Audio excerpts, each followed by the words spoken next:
네, 복잡한 이슈의 핵심을 명쾌하게 파고드는 시간입니다. 오늘 우리가 분석해볼 기업은 한신기계인데요. 정말 흥미로운 기로에 서 있는 회사죠. 바로 시작하겠습니다. 거의 반세기 동안 공기 압축기만 만들어 온 회사가 갑자기 차세대 원자력 에너지의 심장이 될 수 있다? 이게 과연 가능한 이야기일까요? 자, 오늘 우리가 풀어갈 이야기는 바로 이 질문에서 시작됩니다. 한신기계의 현재 모습을 보면요. 이 두 가지 정체성이 팽팽하게 맞서고 있는 것 같아요. 과연 전통적인 산업설비 기업으로 남을 것인가? 아니면 원전이라는 새로운 옷을 입고 화려하게 부활할 것인가? 그 가능성을 한번 짚어보겠습니다.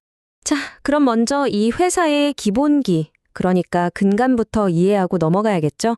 반세기 동안 산업용 공기압축기라는 한우물만 파온 아주 뼈대 굵은 제조업체로서의 한신기계입니다.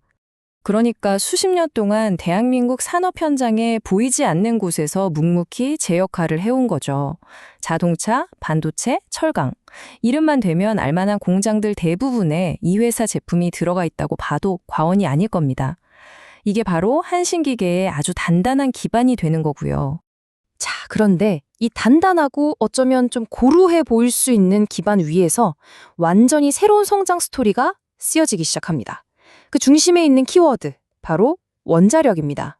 한신기계를 긍정적으로 보는 이유, 그러니까 상승론의 핵심 근거는요, 다시 불고 있는 이 글로벌 원자력 르네상스 안에서 이 회사가 차지하는 위치가 정말 독보적이라는 데 있습니다. 여기서 정말 흥미로운 포인트가 바로 이겁니다. 원자력 발전소에 제품을 납품했다는 이력, 이 레퍼런스라는 게요, 그냥 물건 한번 팔아봤다 수준이 아니에요. 이건 다른 경쟁사들이 돈이 아무리 많아도 쉽게 넘어올 수 없는 아주 강력한 기술적, 경험적 해자, 즉 진입장벽을 만들어주는 거거든요. 성장 경로도 아주 명확하게 그려집니다.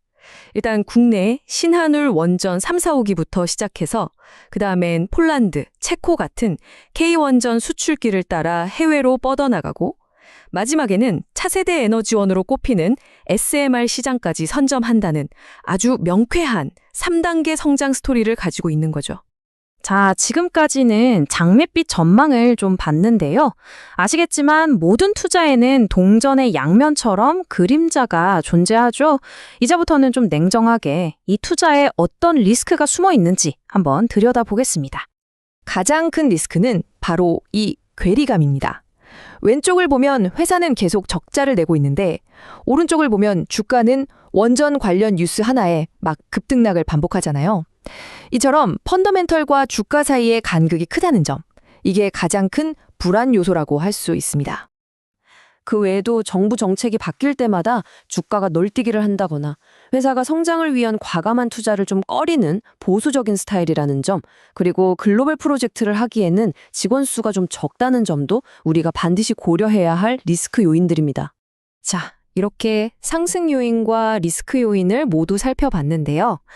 그럼 이제 감정적인 부분은 다 내려놓고 객관적인 숫자가 우리에게 어떤 이야기를 해주는지 한번 확인해 볼 시간입니다. 이 표를 보시면 아주 중요한 전환점이 보입니다. 몇 년간 계속 적자였잖아요. 그런데 드디어 2025년 3분기를 기점으로 의미 있는 흑자 전환이 예상되고 있습니다. 이게 바로 실적 턴어라운드의 아주 중요한 신호탄이 될 수 있는 거죠.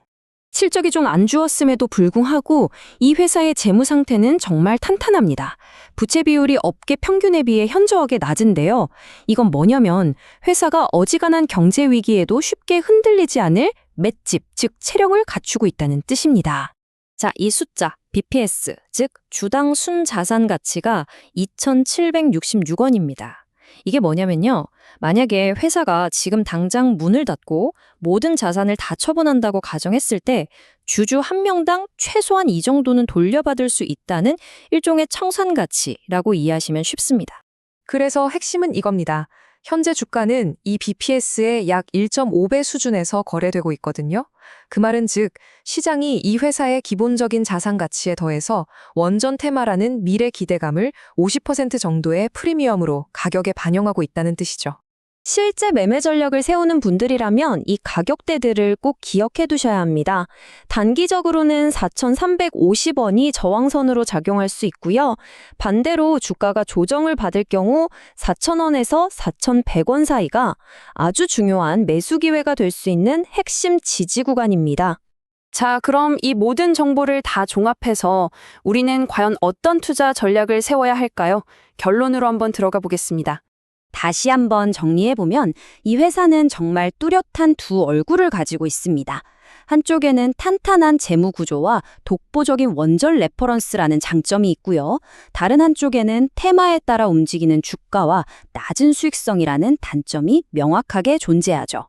그래서 저희의 최종 투자 의견은 제한적 매수입니다. 이게 무슨 말이냐면 묻지마 투자는 절대 안 된다는 겁니다. 주가가 오른다고 흥분해서 따라 사지 말고 우리가 정해놓은 특정 조건, 즉 유리한 가격대가 왔을 때만 신중하게 접근하라는 뜻입니다. 다시 말해서 가장 권장하는 매매 전략은 눌림목 매수입니다. 주가가 강하게 치고 올라갈 때 추격하는 건 굉장히 위험 부담이 크고요. 오히려 시장의 관심이 좀 식어서 주가가 조정을 받을 때 아까 말씀드린 4,000원 지지선 근처까지 내려왔을 때 진입하는 것이 확률적으로 훨씬 더 유리한 게임을 할 수 있다는 겁니다. 결국 우리가 앞으로 한신기계를 지켜보면서 가져야 할 궁극적인 질문은 바로 이것입니다. 이 흥미진진한 원자력이라는 꿈, 이 거대한 기대감이 과연 구체적인 숫자, 즉 꾸준하고 안정적인 이익으로 증명될 수 있을 것인가? 이 질문에 대한 답을 찾아가는 과정이 앞으로 한신기계 투자의 성패를 가르게 될 겁니다.